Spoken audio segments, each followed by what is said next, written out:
সাংগঠনিক সম্পাদক গণঅধিকার পরিষদ কুষ্টিয়া জেলা শাখা। আমরা কালকে একটা ঘরোয়া একটা মিটিংয়ের মাধ্যমে আমাদের আহ্বান ছিল জেলা গণঅধিকার পরিষদের পক্ষ থেকে, সেখানে ছাত্র যুব শ্রমিক এবং গণঅধিকার পরিষদের সকল ইউনিট আমরা ঐক্যভাবে একটা মিটিং করেছি। আপনারা সবাই জানেন যে আসন্ন জাতীয় নির্বাচন, এই নির্বাচনটা হচ্ছে বাংলাদেশের দেশের মানুষ এবং বিশেষ করে বাংলাদেশের সার্বভৌমত্ব রক্ষার অধিকার প্রতিষ্ঠা করার একটা নির্বাচন। বিগত 17 বছর ফ্যাসিস্ট হাসিনা সরকার আমাদের অধিকারটা হরণ করে নিয়েছিল। সেই অধিকার প্রতিষ্ঠার নির্বাচন আগামী 12 তারিখের নির্বাচন। তো আপনারা সবাই জানেন যে গণ অধিকার পরিষদ এবং বিএনপির সাথে আমাদের নির্বাচনকালীন একটা সমঝোতা হয়েছে এবং বিশেষ করে বিগত দিনের যে আন্দোলন সেই আন্দোলনে আমরা গণ অধিকার পরিষদ এবং বিএনপি আমরা একে অপরের পরিপূরক ছিলাম। তো সেই জায়গা থেকে আমাদের কুষ্টিয়া জেলায় কুষ্টিয়া সদর 3 আসনে আমাদের নামে মাত্র গণ অধিকার পরিষদের একজন প্রার্থী আছেন, যেটা আমাদের ছাত্র যুব এবং শ্রমিক অধিকার পরিষদের মনোনীত না। সে কিভাবে কি উপায়ে মনোনয়ন নিয়ে এসেছে এটা আমরা জানি না। তো এখন এই প্রেস ব্রিফিংয়ের মাধ্যমে কুষ্টিয়া সদর 3 আসনের যে গণ অধিকার পরিষদের যিনি মনোনীত আছেন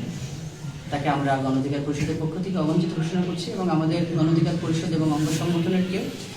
আমরা তার সাথে কাজ করিনি এবং আমরা আগামী দিনে কাজ করব এবং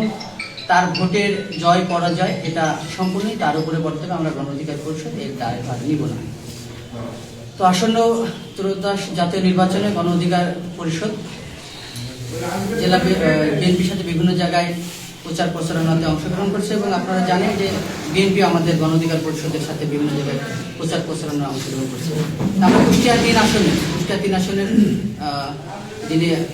ধানের শীষের কান্ডারি, যাকে ধানের শীষের দায়িত্ব দেওয়া হয়েছে এবং আমরা বিশ্বাস করি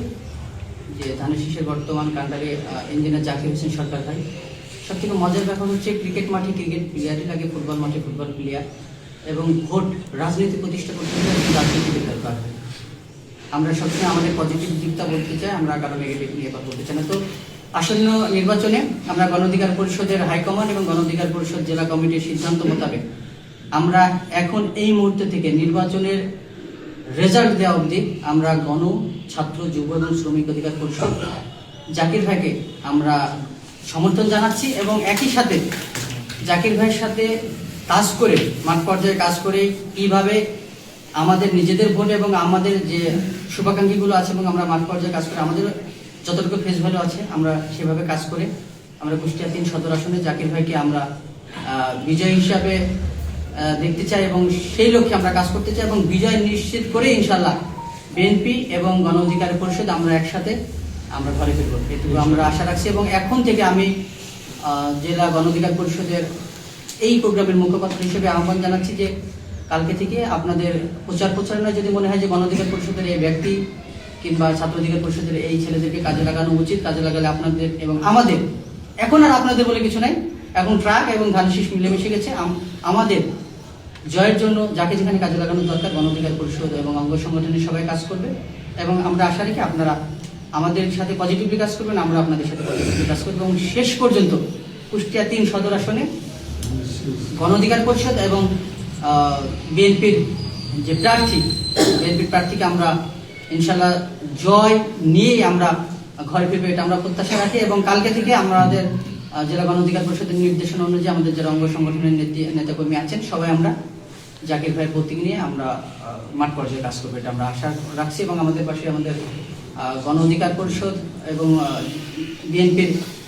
মনোনীত প্রার্থী জাকির হোসেন সরকার ভাই এবং আমার বাম পাশে কাজী ভাই আছেন, বিন্দু ভাই আছেন, আমাদের জেলা